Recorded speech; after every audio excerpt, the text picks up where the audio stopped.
말씀 빌립보서 3장 17절에서 4장 1절까지입니다.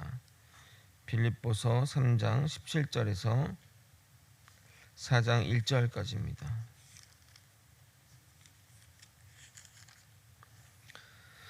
다 찾으신 줄 알고 저와 번갈아 교독하겠습니다. 형제들아, 너희는 함께 나를 본받으라. 그리고 너희가 우리를 본받은 것처럼 그와 같이 행하는 자들을 눈여겨보라. 내가 여러 번 너희에게 말하였거니와 이제도 눈물을 흘리며 말하노니 여러 사람들이 그리스도의 십자가의 원수로 행하느니라. 그들의 마침은 멸망이요 그들의 신은 배요 그 영광은 그들의 부끄러움에 있고 땅의 일을 생각하는 자라. 그러나 우리의 시민권은 하늘에 있는지라. 거기로부터 구원하는 자 곧 주 예수 그리스도를 기다리노니 그는 만물을 자기에게 복종하게 하실 수 있는 자의 역사로 우리의 낮은 몸을 자기 영광의 몸의 형체와 같이 변하게 하시리라. 그러므로 나의 사랑하고 사모하는 형제들, 나의 기쁨이요 면류가 아닌 사랑하는 자들아, 이와 같이 주 안에 서라. 아멘. 빌립보 교회의 문제는 크게 이단 사조 또는 세상 사조에 대한 공격과 교회 내 안에 있는 분쟁의 문제라 말씀드렸습니다. 예루살렘에서 온 유대 율법주의자들이 교회에 침투하여 행위나 할례로 구원에 이른다고 이야기했기에 사도 바울은 우리의 행위로는 절대 구원에 이르지 못하며 오직 그리스도가 이루신 의로만 구원이 이룰 수 있다며 그들의 잘못된 신앙을 지적하였습니다. 그러면서 자신의 과거를 소개하는데 나도 과거에는 너희들과 같이 율법의 행위로 구원에 이르려고 했지만 예수를 만나 율법의 의가 아닌 하나님께로 난 의로 구원을 받음을 깨닫고 내가 가진 모든 세상의 자랑을 해로 여기며 오직 그리스도 안에서 발견되는 것이 소원이라고 고백합니다. 그리고 어제 읽은 본문은 어제 자세히 설명드리지 않았지만 오늘 본문과 연관성이 있습니다. 빌립보 교회만이 아니라 로마 전 지역에 이 사조에 물들어 있습니다. 식민지로부터 오는 많은 양의 세금은 로마를 타락하게 만들었고 쾌락과 유흥을 우선하는 시대적 분위기를 만들었습니다. 향락과 타락은 지금 시대에도 못지않았고 그런 분위기 속에서 시대상은 반도덕주의, 반윤리주의, 도덕 폐기론적인 사조를 만들어내기엔 충분했습니다. 당연히 사회 전반에 영향을 미쳤고 기독교 안에도 그런 문화가 침투되었습니다. 기독교가 다른 여타 종교보다 더 탄압을 많이 받은 이유는 그들의 도덕성과 윤리성 때문입니다. 반대로 반도덕주의가 기독교에 영향을 미쳐 그리스도를 믿음으로 이미 구원을 받았으므로 더 이상의 도덕적인 노력은 필요하지 않다고 주장하는 이들이 나타난 것입니다. 그러나 정말 놀라운 것은 이 주장은 지금 우리가 구원파라고 말하는 이단들이 주장하는 주장과 일맥상통합니다. 나중에 이단 사조에 관하여 총정리할 때 이 부분을 깊게 다루도록 하겠습니다. 그래서 우리의 신분의 구원은 이루어졌지만 아직 우리가 이뤄내야 할 수준의 구원을 향해 나아가야 한다고 바울은 표대를 향하여 달려가야 한다고 말하고 있는 것입니다. 이것을 신학적으로 설명드리면 성도들이 그리스도를 믿음으로 거듭나 새 생명을 얻게 된 것은 사실이지만 그 생명의 본체는 하늘에 보관되어 있으며 그 생명은 예수의 재림 때 비로소 완성되기에 이 목표를 향하여 영적인 경주를 해야 한다고 말하는 겁니다. 그러므로 과거에 한 일이 의미가 없다는 것이 아니라 과거의 의미를 두고 살아간다면 정작 중요한 앞으로의 경주의 동력을 잃어버리기에 육상 선수들처럼 앞만 보며 달려가라는 말입니다. 오늘 본문은 본격적인 반도덕주의자에게 넘어간 성도들에게 하는 권면의 말씀입니다. 그리스도께서 주신 영적 자유를 방종의 의미로 잘못 이해하는 반도덕주의자들 또는 도덕 폐기론자들에 대한 권면이지만 우리 가운데 있는 잘못된 신앙의 모습을 살펴볼 수 있는 본문이기도 하기에 우리에게도 지금 유익하다 하겠습니다. 오늘도 말씀으로 인해 깨달음과 은혜가 있기를 예수님의 이름으로 소망합니다. 사도 바울은 빌립보 교인들에게 자신을 본받으라고 권면합니다. 17절을 읽겠습니다. 형제들아 너희는 함께 나를 본받으라. 그리고 너희가 우리를 본받은 것처럼 그와 같이 행하는 자들을 눈여겨보라. 바울의 이 말은 교만한 마음에서 나온 말이 아니라 반도덕주의자들의 타락한 삶이 아닌 하나님의 선하심을 따라 살려고 노력하는 모습 및 그리스도의 완전함을 담기 위해 노력하는 삶을 따르라는 의미로 말하는 것입니다. 우리에게는 신앙의 멘토가 있어야 됩니다. 멘토를 따라 닮아가려고 하면서 사람은 성장하게 됩니다. 만약 누군가 닮을 사람이 없다면 자기 소견에 오른 대로 행동하며 또는 스스로 교만해지는 것이 인간의 일반적인 모습입니다. 그러기에 누군가를 모범 삼아 그를 닮아가려고 노력할 때 우리의 믿음도 성장하고 신앙 인격도 성숙해지는 것입니다. 교회가 바른 방향으로 나아가려면 이런 훌륭한 신앙의 선배들이 교회 안에 많아야 합니다. 우리 교회는 훌륭한 믿음의 선배들이 많이 계셨고 지금도 계십니다. 그러니 후배들은 그분들을 따라가면 되는 것이고 또한 스스로가 성경 말씀에 의지하여 모범된 삶을 살아가면 됩니다. 그래서 바울은 빌립보 교회 성도들에게 자신을 본받고 자신을 따라 살아가는 자들을 주의 깊게 보고 따라하라는 것입니다. 왜냐하면 바울은 현재 로마 감옥에 갇혀 있고 보고 따라 살기 힘들면 주변 사람들, 그러니까 바울이 말한 그 삶의 방식대로 살고 있는 사람들을 주의 깊게 살펴보아 그들을 모범으로 삼으라는 말입니다. 바울의 이 말은 한두 번 했던 말이 아닌 것 같습니다. 여러 번 이야기했고 또 눈물로 이야기했는데 아직도 그리스도의 원수처럼 살아가는 자들이 있다고 말합니다. 그들의 정체는 전술한 대로 반도덕주의자들을 말합니다. 사도 바울은 그들의 정체와 운명과 그리고 실체를 이렇게 말합니다. 여러분의 이해를 돕기 위해 제가 표준 세번역으로 읽어드리도록 하겠습니다. 18절 19절입니다. 내가 여러분에게 여러 번 말하였고 지금도 눈물을 흘리면서 말하지만 그리스도의 십자가의 원수로 살아가는 사람이 많이 있습니다. 그들의 마지막은 멸망입니다. 그들은 배를 자기네 하나님으로 삼고 자기네 수치를 영광으로 삼고 땅의 것만을 생각합니다. 여러분 이 19절에 이 배를 자신의 신으로 삼는다는 뜻이 무슨 의미냐면 배로 번역된 헬라어 코일리아는 아랫배, 복부 또는 식도를 말하는 것으로 육체적 유희 또는 미각의 쾌락을 추구하는 것을 말합니다. 쉽게 말해 식욕, 성욕을 말하는 겁니다. 이 모든 것이 땅의 것을 말하는 것이며 세상 사람들이 추구하는 대표적인 것이라 하겠습니다. 우리나라 음식 쓰레기, 버리는 쓰레기의 양이 20조에 육박한다고 합니다. 우리나라가 그 정도이니 다른 선진국들은 말할 것도 없을 것입니다.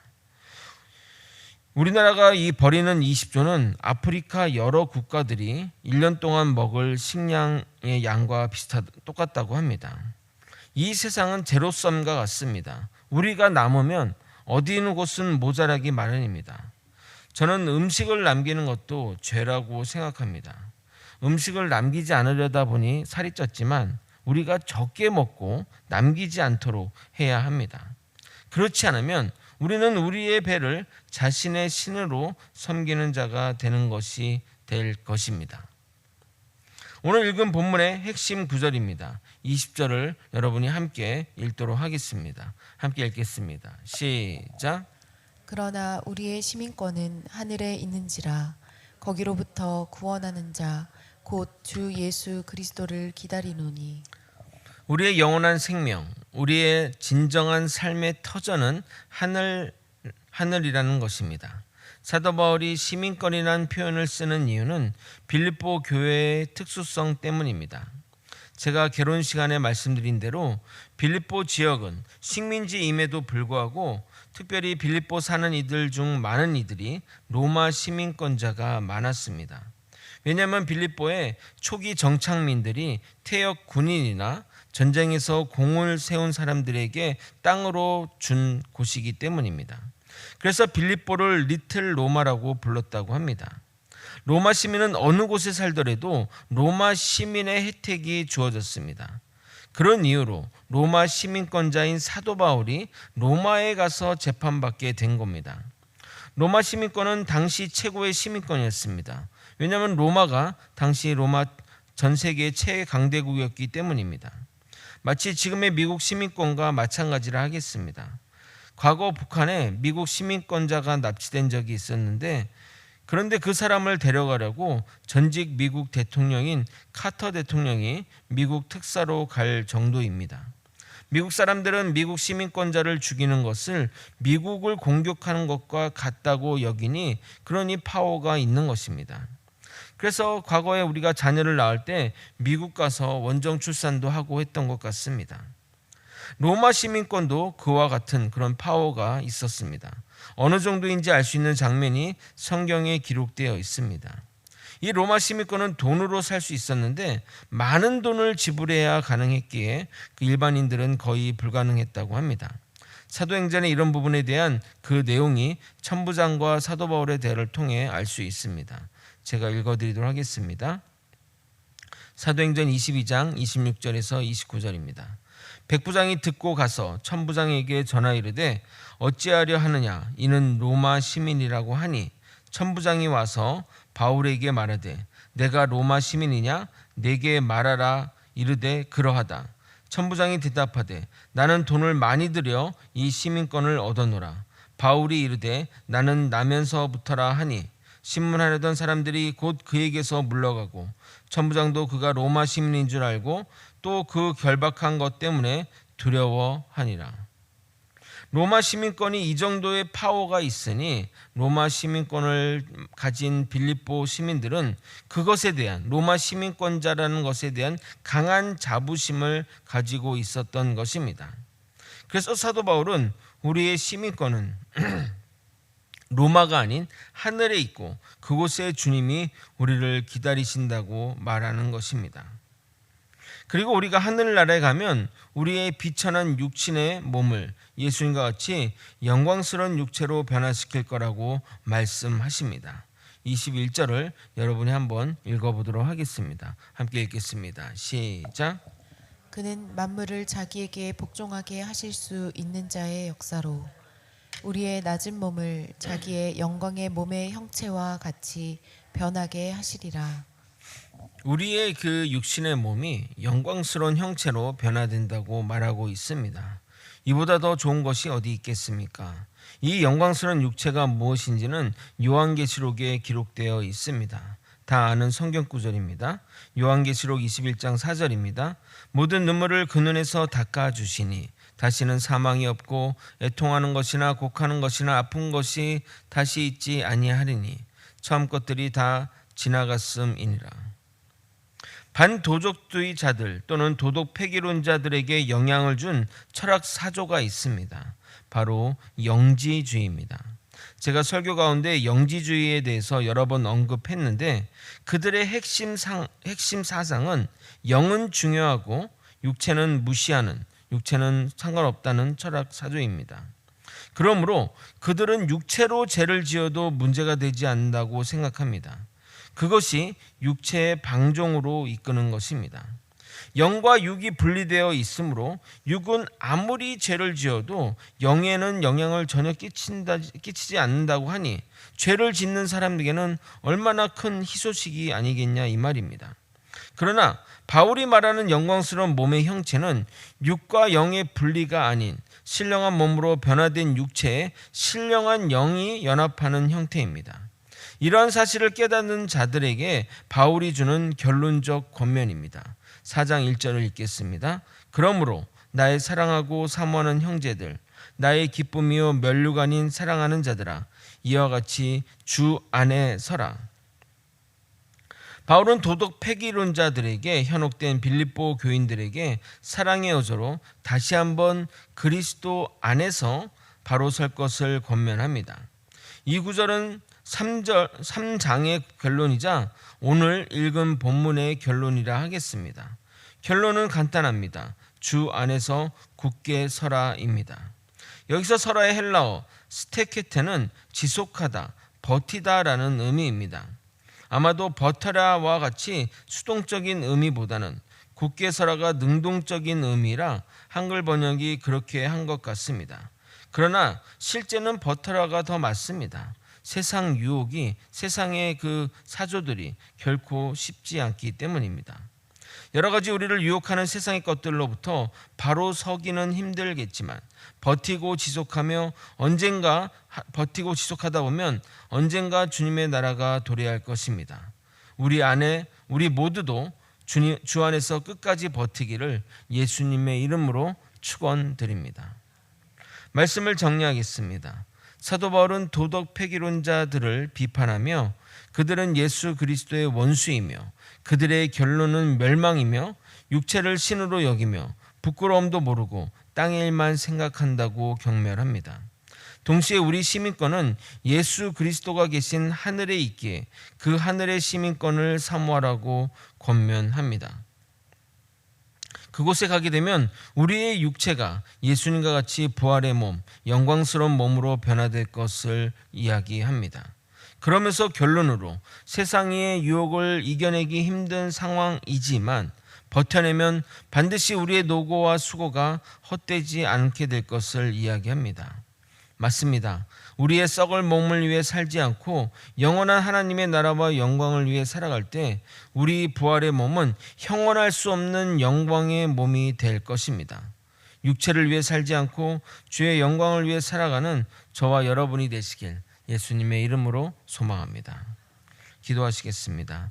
하나님의 뜻을 따라 하나님의 능력을 힘입어 예수 그리스도의 능력으로 살아가는 믿음의 백성들 되게 도와주시옵소서. 아버지, 세상이 정말 유혹이 거세고 아버지의 믿음 지키고 살아가는 것이 힘든 세상이지만 주 안에서 굳게 버텨내어 이 땅의 삶이 마감될 때 주님 다시 만나는 그곳에서 주의 영광스러운 형체로 변화될 것을 믿으며 살아가게 도와주시옵소서. 아버지, 우리의 믿음이 지금은 아버지 현실로 되지 않았지만 이 믿음이 현실이 되어 우리의 모든 것들이 아버지 정말 그 수고와 노력들이 헛되지 않게 하여 주시옵소서. 주의 영광을 바라보며 주의 부활을 믿으며 주의 믿음 따라 살아갈 수 있도록 이끌어 주시옵소서. 사랑이 많으신 예수 그리스도 이름으로 기도드렸나이다. 아멘. 주기도문으로